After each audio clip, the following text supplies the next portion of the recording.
এই গাছটা কে কে আগে থেকে চিনতেন অবশ্যই কমেন্টের মাধ্যমে জানাবেন। এটা হচ্ছে দুতরা ফুল গাছ। তো এদিক দিয়ে যাচ্ছিলাম আর কি টেইলার্সের কাছে। তো দুইটা জামা আর কি বানানোর দরকার ছিল, তো সেটা আর কি দেওয়ার সময় দেখলাম রাস্তার পাশে এই গাছটা। তো তখনও কিন্তু জানতাম না যে এই গাছটা কি, তো ভিডিও করেছিলাম আর ওনাদের বাড়িতে গিয়ে জিজ্ঞেস করেছিলাম যে এটা কি গাছ। তো বললো আর কি যে এটা দুতরা ফুল গাছ। যেহেতু তারা হিন্দু ধর্মের মানুষ, তো ওনারা নাকি এটা দিয়ে আর কি পুজো দেয়। তো গাছটা কিন্তু খুব বেশি সুন্দর লাগছিল, সেই জন্য আর কি আপনাদের সাথে শেয়ার করলাম। তো আসসালামু আলাইকুম সবাইকে, কেমন আছেন সবাই? আশা করি সবাই ভালো আছেন, সুস্থ আছেন। আমরাও আলহামদুলিল্লাহ ভালো আছি। চলে আসলাম আরও একটি নতুন দিনের লাইফস্টাইল ব্লগ নিয়ে। আশা করি সবার কাছেই ভালো লাগবে।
আমাদের ঘরে আর কি আমার শ্বশুর, আমার হাজব্যান্ড, তারপর আমার ছেলে, তো ওনারা যেহেতু গরুর মাংস বেশি পছন্দ করে, তাই বেশিরভাগই কিন্তু আমরা আর কি গরুর মাংসটা রান্না করে থাকি। তো আমার কাছে কিন্তু খেতে একেবারেই ভালো লাগে না এখন আর কি। আর বিশেষ করে ঈদ থেকে শুরু করে এখন পর্যন্ত তো দাওয়াত, তারপরে খাওয়া দাওয়া সব কিছু মিলিয়ে এখন আর মন চায় না যে আর কি গরুর মাংস বা পোলাও এগুলো আর কি খাই। তো যাই হোক, ভিডিওটা ছিল হচ্ছে আমার আর কি ছোট ননদের মেয়ে, আমার বাগনি। তো ও যেদিন আর কি চলে যাবে, তো সেদিনের আর কি ভিডিওটা। যাই হোক, তো ওই দিক দিয়ে আর কি গরু মাংস রান্না করব আর সামান্য পরিমাণে একটু আর কি পোলাও রান্না করব।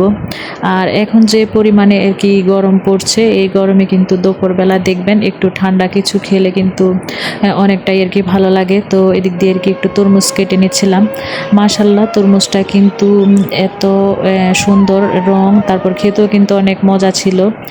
আর আজকে গরু মাংস একটু অন্যভাবে আর কি রান্না করেছি। সব সময় তো দেখা গেছে যে কখনো হাতে মাখিয়ে রান্না করি, আবার কখনো দেখা গেছে যে মশলা কষিয়ে আর কি তারপর রান্না করি। আর আজকে রান্না করেছি একেবারে আর কি সব মশলা আর কি একসাথে দিয়ে দিয়েছি তেলের মধ্যে। তো ওইভাবে আর কি কষিয়ে নিয়েছি, তারপর আর কি গরুর মাংসটা দিয়ে তারপর কষিয়ে আর কি রান্না করতেছি। তো এখনও কিন্তু রান্না চুলায়। তো যেহেতু অনেক গরম পড়েছিল ওই দিন, তো সেজন্য আর কি একটু তরমুজটা কেটে নিয়েছিলাম। তরমুজটা কিন্তু আগে থেকে আর কি ফ্রিজে রেখে দিয়েছিলাম। আর দেখবেন তরমুজ কিন্তু ঠান্ডা না হলে কিন্তু খেতে আর কি ভালো লাগে না। যাই হোক, এখানে আমি কিন্তু এই যে বলটা দেখতে পাচ্ছেন, এটায় এক বল আর কি কেটেছিলাম। তো প্রথমে কেটেছিলাম এক বল, কিন্তু খাওয়া শেষ হয়ে গিয়েছিল। পরে আবারও কেটে রেখেছি, যেহেতু মেয়ে স্কুলে গেছে, ছেলে গেছে, তারপর হাজব্যান্ডও একটু পরে আসবে।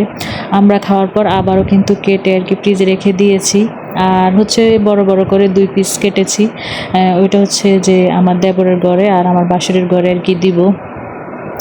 তো গ্রামের মধ্যে কিন্তু এই জিনিসটা চলে, কোনো ফল বা কোনো ভালো মন্দ রান্না হলে কিন্তু সবার ঘরে কম বেশি দেওয়া হয়ে থাকে আর কি। যাই হোক, তো যে যেখান থেকে আমার ভিডিওটি দেখছেন, যদি আমার ভিডিওর কোনো অংশ আপনাদের কাছে ভালো লেগে থাকে, প্লিজ একটা লাইক দিয়ে দিবেন। আর আমার চ্যানেলে যদি আর কেউ আজকে নতুন হয়ে থাকেন, সাবস্ক্রাইব করে আমার পাশে থাকার জন্য অনুরোধ রইল। তো তরমুজের কালারটা দেখেন, আমার কাছে কিন্তু খুব বেশি সুন্দর লাগতেছে আর কি, তাই বারবার বলতেছি। আমি কিন্তু এখানে কোনো আর কি ফিল্টার দিই নাই বা আলো বাড়াই নাই, বাস্তবে কিন্তু এতটা সুন্দর ছিল আর কি। আর এদিক দিয়ে কিন্তু আমার আর কি গরু মাংসটাও রান্না হয়ে গিয়েছিল। তো কয়েক টুকরা আলু কিন্তু দিয়েছি, যেহেতু আমার ছেলে মেয়ে আর কি আলুটা অনেক পছন্দ করে, আর আমার কাছেও কিন্তু খেতে আর কি ভালো লাগে। তো এদিক দিয়ে জিরার গুঁড়া দিয়ে কিন্তু রান্নাটা আর কি শেষ করব। বেশি কিছু রান্না করি নাই, শুধু গরুর মাংস রান্না করেছি, সাদা ভাত, আর বাচ্চাদের জন্য শুধু আর কি একটু আধা কেজি চাউলের একটু পোলাও রান্না করব।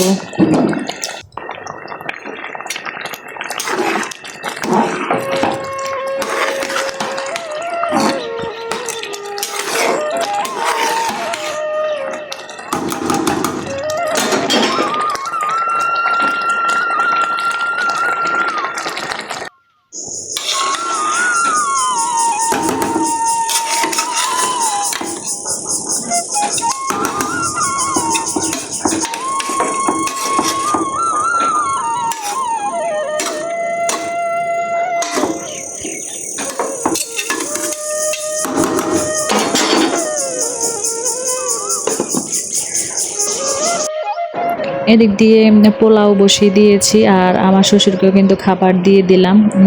এখানে আমার শ্বশুরকে জিজ্ঞেস করেছিলাম যে একটু পরে খাবে কি না, পোলাও যেহেতু এখনও হয় নাই। তো উনি আবার বলল যে না, উনি আর কি ভাতই খাবে। তো ওনাকে আর কি ভাত দিয়ে দিলাম, আর এখন হচ্ছে আর কি আমরা খেয়ে নেব। আর আমার যে ভাগ্নি ছিল, তো ওকে আর কি দিব, তো ওর প্লেটে আর কি পোলাওটা বেড়ে নিচ্ছি। তো আগে কিন্তু আমি বিরিয়ানি বা পোলাও এসব আর কি রান্না করতে আর কি পারতাম না। দেখা গেছে যে বিরিয়ানি রান্না করলে নরম হয়ে যেত, বা পোলাও রান্না করলেও এমনই আর কি নরম হয়ে যেত বেশিরভাগই। তো এখন কিন্তু মাশাল্লাহ দিলে আর কি বিরিয়ানি পোলাও এগুলো আর কি দেখা গেছে যে ভালোই রান্না করতে পারি। আর আজকের পোলাওটাও কিন্তু একেবারে খুব জর্জরে হয়েছিল, সুন্দরও হয়েছিল। আজ 2 দিন আর কি এত বেশি পরিমাণে আর কি গরম আর কি পড়তেছে, তাই সবাইকে আর কি বলতেছি গরমের সময় বিশেষ করে একটু শরবত খাওয়ার চেষ্টা করবেন সবাই। আর বাসায় যদি স্যালাইন থাকে, যে স্যালাইনটা খাওয়া কিন্তু ভালো।